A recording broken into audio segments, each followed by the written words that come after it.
सवाल है, क्या अतीक अशरफ के हत्यारों पर भी हमले का खतरा है? दरअसल पुलिस को खुफिया सूत्रों से पता चला है कि अतीक के हत्यारों को भी खतरा है और उन पर कभी भी जानलेवा हमला किया जा सकता है। ज्यादा जानकारी दे रही है हमारी संवाददाता शिल्पी सेन।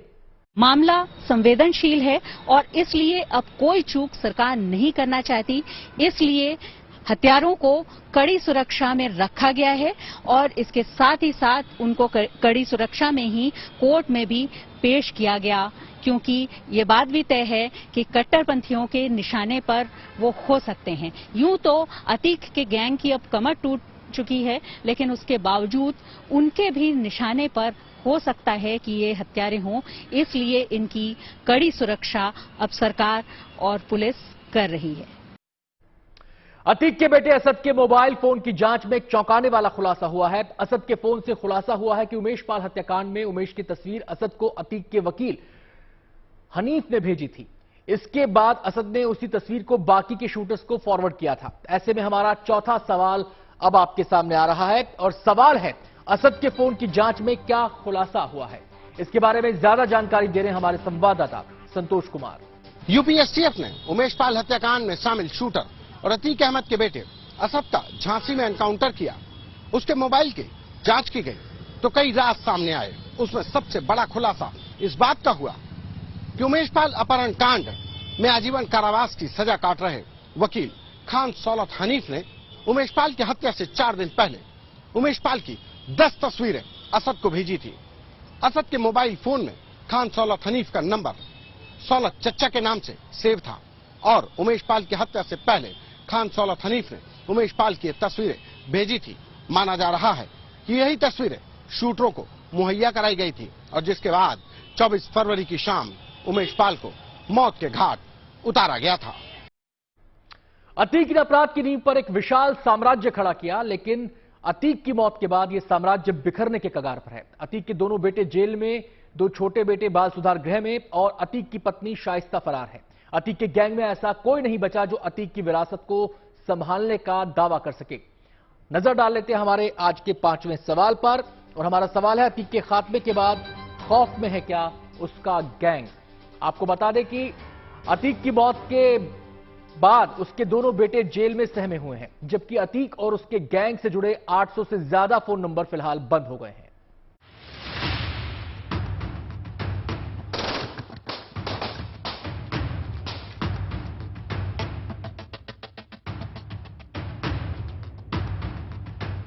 प्रयागराज में जिस तरह से माफिया अतीक अहमद का अंत हुआ वो बेहद चौंकाने वाला है, लेकिन इससे भी ज्यादा हैरत की बात ये कि अतीक की मौत की खबर सुनते ही लखनऊ जेल में बंद माफिया का बेटा उमर अहमद का रवैया बदल गया है।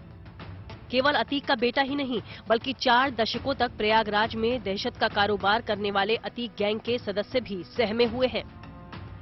पुलिस और जांच एजेंसियों के एक्शन के आगे अब अतीक का पूरा कुनबा खौफ के साए में है।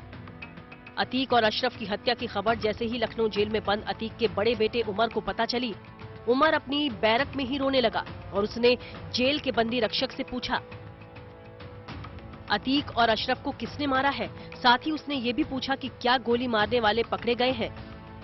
आखिर में उमर अहमद ने पूछा कि क्या हत्यारों का भी एनकाउंटर हो गया है।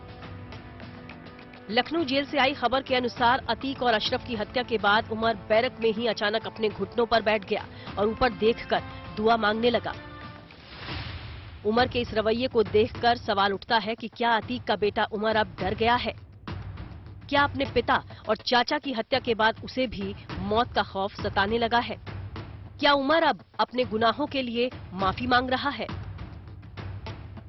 माफिया अतीक और अशरफ की हत्या के बाद लखनऊ जेल में बंद माफिया के बड़े बेटे उमर का रवैया तो बदला बदला सा नजर आ रहा है, लेकिन नैनी जेल में बंद अतीक का दूसरा बेटा अली का रवैया अपने भाई से बिल्कुल जुदा था, क्योंकि अली को जैसे ही अपने पिता और चाचा की हत्या की बात पता चली, अली अपनी बैरक में बेचैन हो उठा।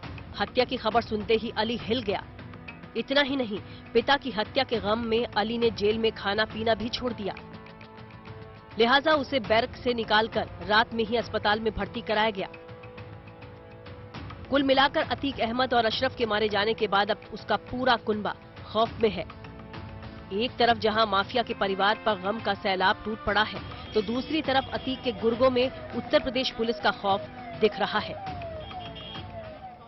गैंग पूरी तरह से ध्वस्त हो रहा है और गैंग की कमर एक तरह से टूट गई है। इसीलिए जो गैंग के दूसरे सदस्य हैं उसमें भी खौफ का माहौल है।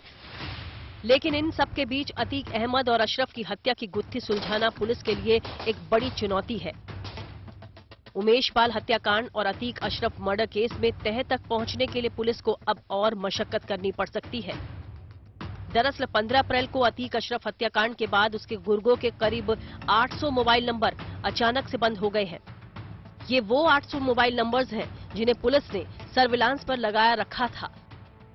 पुलिस अब इन नंबरों की कॉल डिटेल निकालने में जुटी है। पुलिस सूत्रों की माने तो लगभग 800 नंबर बंद हो चुके हैं। ये वो नंबर थे जो उमेश पाल हत्याकांड के बाद से शूटरों को दबोचने के लिए पुलिस टीमों ने अतीक अहमद के पुराने गुर्गों, रियल एस्टेट के कारोबारियों और जमीनों की खरीद फरोख्त कराने वाले दलालों के थे, जिनको पुलिस ने सर्विलांस पर लेकर शूटरों को दबोचने की कोशिश की जा रही थी। अब प्रयागराज पुलिस किसी भी कीमत पर गुनहगारों तक पहुंचना चाहती है, लेकिन अतीक गैंग के सदस्यों के मोबाइल नंबर बंद होने से कहीं न कहीं पुलिस की चुनौती और बढ़ गई है। एक तरफ जेल में बंद अतीक के दोनों बेटों का रवैया बदल गया, तो बाहर पुलिस के एक्शन से माफिया अतीक गैंग के सदस्य अब खौफ में है। प्रयागराज से संतोष शर्मा के साथ लखनऊ से Shilpi Sen, good news today.